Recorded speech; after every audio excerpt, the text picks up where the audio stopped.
Hey guys, welcome back to another edition of Simply Fit. I'm your host, Sandy White, your number one health and wellness cheerleader. And today we're going to be talking about all things faith with Linwood Jackson Jr. Before we get into all the juiciness and allow him to knock your socks off, I want to thank WYTV7 Christian Broadcasters Network for allowing Simply Fit to be on their platform for the third season. Guys, we're on a mission to save 1 million lives by encouraging individuals to live a simply fit life through health and nutrition so that they're able to overcome suicide and depression. Go to the website, wytv7.org, and check out all of the broadcasters that are on there, as well as all of the wonderful things that we're doing in the community. So, with that being said, let me give you guys a little bit about Linwood. After that, he's got the floor. So, Linwood is an author, a writer on mental and spiritual health and on its life altering benefits. He believes in the power of the Bible's word when sincerely exercised and studied. Through his books, speeches, and discourses, he encourages individuals to think and feel for self because self-love may bloom into self-possession through the knowledge acquired from experience. This, he says, betters the personal and devotional life, not only for the person, but also for all around them. And guys, he has a book. It's called Justification. It is on Amazon, and he'll talk about that a little later too. So, welcome to the show, Linwood, and thank you for coming on, taking out of your busy schedule for it, basically to enlighten the viewers because of what's going on. A lot of people need what you're about to talk about. So, how are you today? I'm good and glad that you have me. Your initiative fits with me perfectly. There's, a lot that we go through as human beings that we really don't understand. And so your initiative to prevent suicide and bodily harm, and which has a lot to do with mental health, that's an initiative I support. So when you allowed me to come on here, I was excited. You're excited. We're excited because a lot of people think that they're alone when things go disarray. They feel like there's nobody to talk to, and so I love your book. I love the fact that you're out here, and so they can reach out to you because it's so weird because sometimes people feel that they can talk to strangers a lot more than the people that are close to them. So I'm all for being the help that somebody needs, and I appreciate your mission. So give the audience a little bit more specifically what your mission is and then how your book relates to your mission and what you're aiming to go you're aiming for your goals for them. Yeah, my mission began with, and still is, on love and the definition of love. So the mission is to get the definition of love out there in a way that is reasonable towards us. Even before we started talking, you mentioned about or spoke to individuals that want to give up their religion or things like that, and it has to do a lot with love. And the age that we're living in, it's ruled by technology, and so when you see technology advancing and yet religion not, it makes you go, what's going on? So there's minds out there that are not content with consenting to religion being as it is, while technology is apparently in science, apparently growing in also their religions also. So for me, it's about love. The first time I picked up the Bible and went into the Bible, it was a need to discover the definition of love that wasn't romantic, that wasn't fanatical, that wasn't sensual, and that had nothing to do with an approach that I take towards somebody else externally or falsely inwardly. It was an approach of edifying. And the more that I studied the Bible and the more that I learned the practicality of the philosophy that's within it, the definition of edification stood out to me and actually matches up in the original Greek language that's written in as love. And when I learned that the definition of love in the Bible is edification, that just opened up a whole scope of different subjects. And from then on, it has been, I'm in this for a particular reason, to learn why I have no knowledge of love within me innately, being born up until now. Why don't I have any knowledge of it? How come, even though I was shown it physically, there is no sort of practical intellect within myself for it to give myself that love that is real, and also another person. So the more that I began to study, it became, if I'm going through something as a human being and it's kind of messing up my mind and the actions and the behaviors that I'm doing, there's other people on this planet going through worse situations. And whoever's going through a worse situation, they need just as much as I do, or maybe even more, to know the definition of love in a practical sense that makes sense to them. Because half of this world, their disposition is towards superstition, the other half is towards logic and reason. And there's the middle part that loves superstition and reason. So, whoever you are and wherever you're at, I just want to reach them with a practical understanding of the definition of love, which as human beings, we all fall into. And that getting that out there and bringing minds in to think about how they're edifying themselves and also the people around them by their thoughts, feelings, actions, and behaviors. That's the goal. So, just so the audience gets a really good feel for what you mean when you say show practical love, what are some examples of what your definition is of practical love?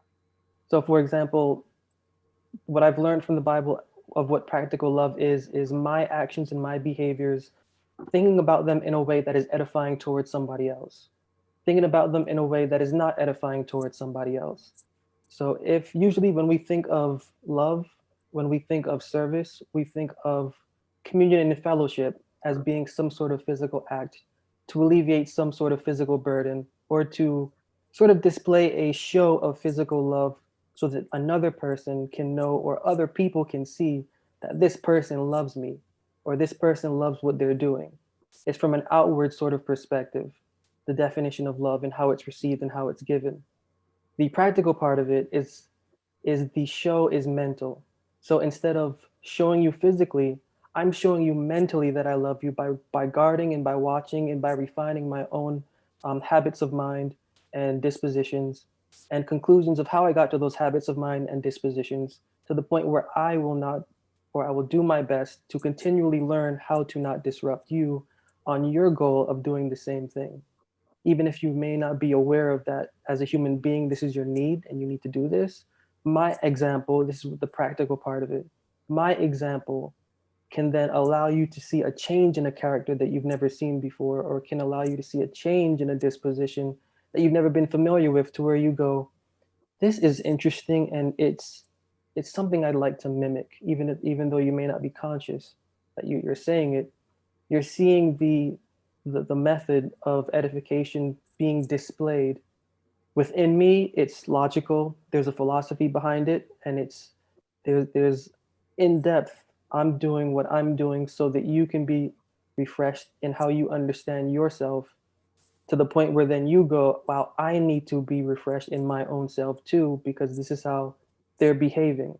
And then that just carries from where we are to the public, and then other people seeing you can see where you got that from, and then you know you where you got that from, and it's just a spreading of love, but in the sense of the Bible, edification.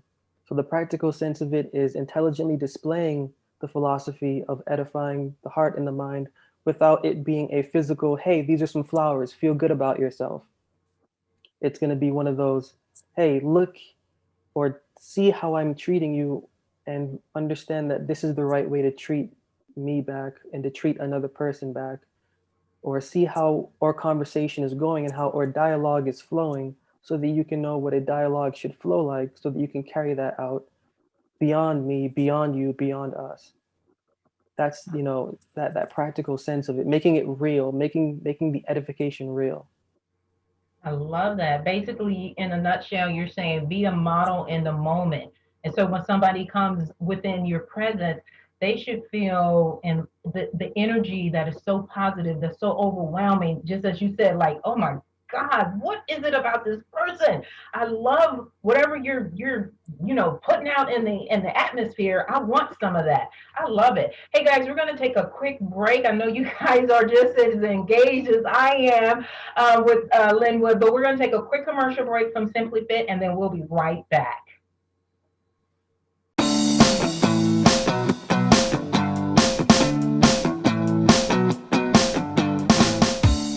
Happy Living here.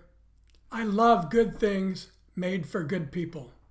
That's why I love Happy Living's online e-course. It's an 8-week long deep dive into you and the inspired life you want to live. The life you were put here on this earth to live. The one that you and only you can live. 8 weeks of lectures and ideas and topics and supporting materials and powerful self-improvement tools. All designed for you. All designed to help you create the tools and the power and the confidence you need to discover your purpose and to discover the life you were meant to live and to feel incredibly inspired and motivated to decide you will live your life to its fullest. It's all designed to help you create the unique and distinct philosophy of you and your inspired life. Go to happyliving.com, select our e-course, and save $100 with promo code WYTV7. And for every enrollment, I'll donate another $100 to WITV7. For $300 and about 30 hours, I promise you'll never, ever be the same again.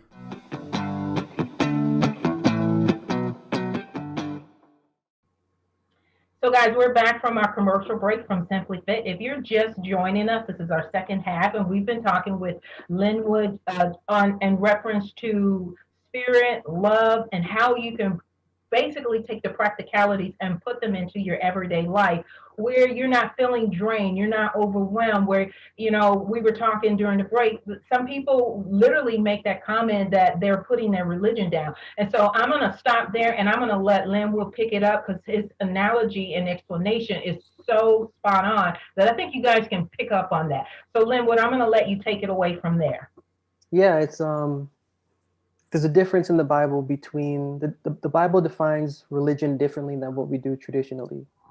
The Bible defines religion by the illustration of what we call the crucifixion of that individual that we call Jesus. That the center of the Bible's religion is focused on this illustration. And this illustration is a depiction as it's telling you what the first apostles taught, Ephesians 2 and verse 15, Galatians 3 and verse 13, 1 Corinthians 15 and 56. The way that the first apostles taught this illustration is that the body of the man is not supposed to be represented as a human body, which is what religion falsely does. The first apostles taught that that body was a specific religious philosophy. And this religious philosophy that is supposed to be, when we see that body crucified, it illustrates the crucifixion of this philosophy.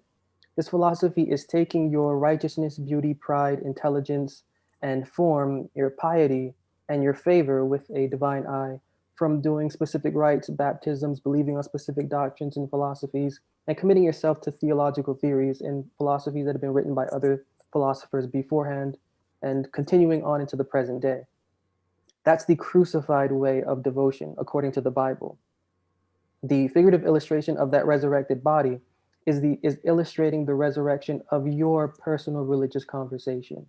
So now being crucified to that former way of honoring the living God, your mind, as it says in the book of Romans chapter 7, and the spirit of your devotional character is supposed to be risen to a new manner of devotion and to a new thought and feeling on how to honor the living God, which isn't through baptisms, which isn't physical or believing on specific theological theories.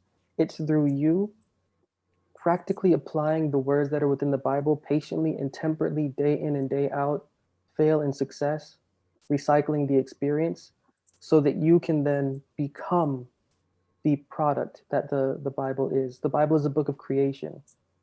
Creation within is the new covenant, Jeremiah 31, Hebrews chapter 8, that the Bible talks about.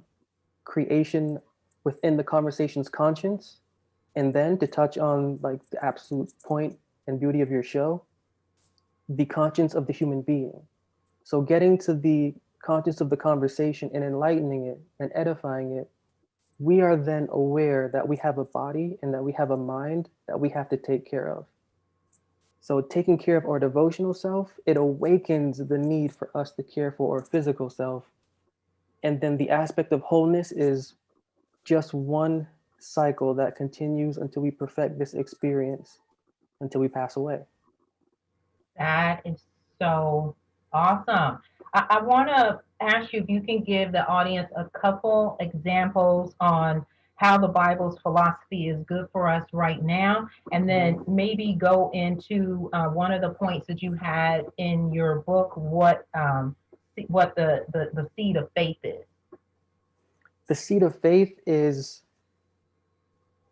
when we're going through our religious experience, whatever leads us to the Bible, whatever leads us to believe on whatever we believe on, we're carrying a child inside of us.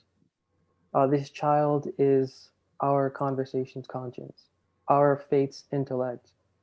This is the hope of our confidence of what we believe the God of the Bible can do. Whatever we believe, however we got to however we got, there is a child of faith that growing inside of us. Like a normal child, this child of faith within the womb of our conversation has to grow, and it has to be fed, and it has to grow and it has to be fed to be born. So there's a lot of individuals who are literally pregnant until they die and have never given birth to their faith. They're walking around pregnant. They have never once fed their faith right so it can be born. They've never once allowed the walls of their body to contract so that they can feel that they need to release the intellect and the assurance that they have within themselves. That seed of faith is the conscience of your conversation combined with your devotional character. That seed of faith needs to be nurtured by the words that are within the Bible. And this is where the definition of justification leads. You know, Isaiah 53 speaks about the definition of justification, and it says, "By his knowledge shall my righteous servant justify many." Now, this is different from what the traditional sense of the word justification means, which is broken down as just as if I had never sinned. That philosophy being, which is traditionally taught, that Jesus has, by his death, taken away all your sins and now you have to do nothing. This contradicts the Bible's philosophy. In the book of Proverbs 11:9, through knowledge shall the just be delivered. The Bible has a strict code, and that strict code is that the knowledge of you and the knowledge of your experience is what delivers. The deliverance in the Bible is not the same as the deliverance of the Christian religion or as the deliverance of what we would believe in a human sense. The Bible's deliverance is a deliverance from religious error and from religious ignorance, to the point that once you are delivered from that religious ignorance, that knowledge of you can be applied to you, and you can then spin it around and gain more knowledge from it so that the experience isn't dictated to you, and that the experience isn't based off of mother and father, and that the experience isn't based off of the energy of my best friend, but that the experience is based off of the knowledge that you gain from practically applying the experience that you have to yourself. Going through that struggle and going through the inward dialogue that you have so that you can know that, yes, the Bible is living. And there are, I've gone through the different arguments with the atheists of the world and the Christians of the world and the evolutionists of the world, to the point where they believe that the Bible does not teach you knowledge, that the Bible only wants you to believe in something without having any proof of it. All you have to do is just go on and believe by faith. This is the atheistic argument for the impracticality of the Bible. Now, when I show the atheists that the Bible's foundation is built on knowledge because you cannot have faith without knowledge, their argument stops. And it's quite hilarious because they have nothing more to say. So the Bible's intellect is different from what we understand it to be. And that's where the falling off of religion comes from, because I'm not going to want to be someplace where I'm not going to have, I want to think about what I love. When you think about love, you don't think about like, I love you for no reason. I love you and I don't know why I love you. If you love, you know why you love. And there's people that love something in the Bible and they're not being fed it. And because they're not being fed it in an intellectual way, their spirituality is declining. And that's something for them to realize or recognize so that they can then take that and dig in personally to what they're missing. There's a lot of people that even message me saying, I don't even feel it when I go to church anymore. When I go to church, the energy isn't there. When I go to church, I feel negative. I don't know why I feel negative when I go to church. My reply is, okay, then don't. You have a brain. You are a person. You are connected to the living God. Pick up your Bible and open the temple that is within you. Forget that when the man spoke about his resurrection, he said, he spake of his body. He spake of the temple of his body. Decoding that language from Greek, from the English back into the Greek, and then the Greek back into the English, he wasn't talking about a literal body that we're supposed to be reformed and revived in. The temple of the body is within. The moment we pick up those words with the Bible, we are having intercourse with that energy and with the mind within the Bible. And that fellowship, that is our communion. And that's really another point that I like to make in my writings, or to whoever sends me a message or anything like that, is that you have a living connection with the living God, just like air has a living connection with your lungs. So that one aspect, and the aspect of that connection being for love, and the fact that the seed of your faith, whatever you have that led you to the Bible, it's there for a specific reason. It needs to be watered, and it needs to be cultivated intelligently. And the only way you can do that is through exercising your mind in those words, individually, independently, consistently, temperately, patiently. I love it. So basically, you really need to have a relationship with God so that you can explore or expound on that rapport so you're not feeling empty, because it is our responsibilities, as you just mentioned, individually to learn what God put in his Bible and how to implement it. It's no Yeah. one else's responsibility. The pastor is there to explain the stuff, but we're supposed to go and study for ourselves. You're not supposed to just trust man blindly. But we're down to the last 10 minutes and I'm just having a blast talking to you. Can you quickly tell the people how you want to go about teaching the Bible's philosophy to individuals? Do you have like a Facebook group where you have certain time frames where you're saying, okay, this month we're going to be expounding on certain areas, and then you invite people in, and then from there, because we're down to the last 10 minutes, please tell everybody about your book and how to get it. Concerning the groups, I don't have a group yet, although I'm working on specific courses. That's taken a little bit time because I'm ridiculously busy. Last month was a crazy month where I had to let go of a couple of engagements, and now my April is just stacked. So getting the time to be able to do that sort of group work, I don't, but I do get emails and I do get messages from different people, and I do sit down with those individuals and I do make time for them. And that's, I love, I get to walk the experience new. I'll give you an example. Someone just told me, messaged me, I just bought your book. I came across you and I just came out of the new age religion. I realized it was a deception and it was false light. And now there's something in the Bible that's just natural, and that for some reason, I called and I prayed for help and I stumbled on you. And so, that one experience, I get many experiences like that, although like my time restricts me from doing any sort of group workshops. I'm slowly putting that together. Oh, that's okay. I'm sure it's going to come. Yeah. So tell folks how they can reach out to get your book. Now, if you want them to reach out to you, I know you said some people would send you emails, but if that's not what you want them to do, don't say that. Like, here's my email, contact me, whatever. If that's not what you want, don't say that. Just tell them how to get your book. Yeah, you can go to my website and email me. I'm really open. I'll talk to anybody.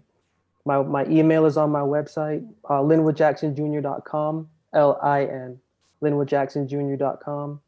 And you can get my books on my website, or you can type my name into Google. My name will pop up with all my books. Or you can go to Amazon. You could type my name into Amazon, and my name will definitely pop up. Outstanding. Guys, we have been having a wonderful time talking to Linwood Jr. about love, the philosophy of the Bible, how you can have a rapport with God, and just all of the wonderful things that we should be doing on a regular basis, not just when we are in the four corners of our church. And like right now, we are dealing with COVID. So you really need to sit down, take that time, meditate on the word so you're not feeling empty. So anytime you want to come back, Linwood, we'd love to have you. Guys, we broadcast every Wednesday night at 7 p.m. on Eastern Standard Time, and we are on WYTV7.org's platform. So come back, check your time zone so you never miss a segment from us. Until next week, we'll see you later. Bye.